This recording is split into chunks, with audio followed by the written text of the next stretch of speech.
আজকে কথা বলবো ইটিএ স্কিম সম্পর্কে।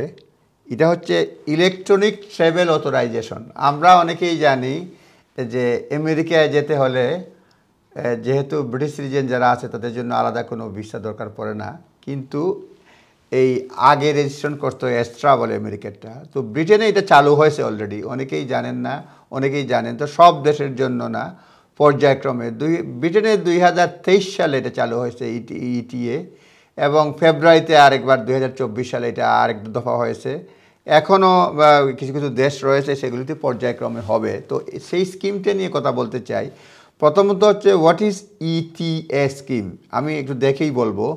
ইলেকট্রনিক ট্রাভেল অথরাইজেশন, হ্যাঁ, এটা প্রথম ঘোষণা করা হয় মার্চ 2023 সালে। হ্যাঁ, তারপরে যেটা হচ্ছে যেটা একটু আগেই বলছিলাম ফেব্রুয়ারিতে, আবার প্রথমে যেটা ফার্স্ট ওপেন হয়েছে অক্টোবর, এটা কাতারের ন্যাশনালদের জন্য। তারপরে ফেব্রুয়ারি 24 সেখানে ছিল বাহরাইন, জর্ডান, কুয়েত, ওমান, আরব আমিরাত, এইসব দেশের জন্য। তো এটা খুব সহজ জিনিস। হ্যাঁ, এটা যারা যাদের কোনো ভিসা দরকার পড়ে না, তো মানে এখানে এন্টার এবং stay up to 6 months as a tourist তারা পড়ে, ইনক্লুডিং বিজনেস ভিজিটর, অথবা স্টার্টিং 6 মাসের জন্য যেটা যাদের নর্মালি যারা বলছে you are national of certain countries, you will need an ETA if you intend to do one or more of the following. যেটা বললাম, enter and stay up to 6 months as a tourist or including a business visitor, অথবা enter stay up to 3 months if you are on a creative worker visa concessions, coming to UK for permitted paid engagement, অথবা transitioning through ইউকের মাধ্যমে হয়ে যাচ্ছেন এরকম। তো তাদের জন্য এই ইটিএ, আরও অনেকের জন্য এটা প্রযোজ্য হয়ে যায়। কিন্তু ইটিএ যেভাবে করতে হবে সেটা হচ্ছে এটার জন্য ফিজ লাগবে আপনার 10 পাউন্ড জনপ্রতি, এবং এটা ডিসিশন আপনি পেয়ে যাবেন, অ্যাপ্লিকেশন অনলাইনে করতে হয়। উইদিন 3 ওয়ার্কিং ডেজ আপনি ডিসিশন পেয়ে যাবেন অ্যাপ্লিকেশন সাবমিট করার পরে, এবং এটা ইলেকট্রনিক্যালি ইস্যু করা হবে। You will receive an email confirm that your application has been approve.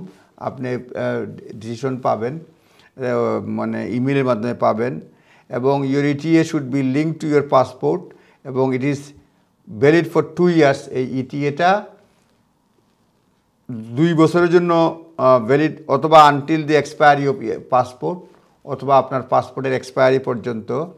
এবং you must therefore use the same passport to travel UK. Travel ইউকের জন্য সেম পাসপোর্ট ব্যবহার করতে হবে।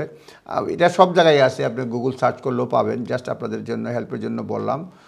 এবং কোনো কারণে যদি ইটিএ রিফিউজ হয় তাহলে স্টিল এরপর যদি আপনি ভিজিট করতে চান UK, you will need to apply for visa to enter UK such as visitor ও ট্রানজিট ভিসা। এটার জন্য আপনি অ্যাপ্লাই করতে হবে।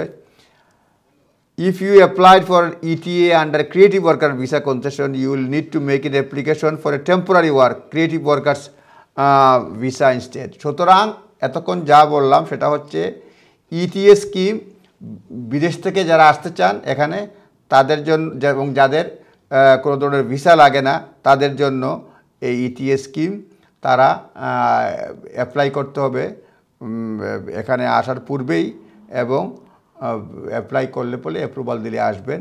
বিভিন্ন দেশের জন্য বিভিন্ন সময়ে এটা কার্যকর হবে, তবে কিছু কিছু দেশের জন্য অলরেডি কার্যকর হয়েছে। হয়তো নভেম্বর থেকে আরও কিছু দেশের জন্য এটা কার্যকর হবে। এই আপডেট থাকলেও আপনারা নিজ দায়িত্বে দেখে নেবেন। ধন্যবাদ।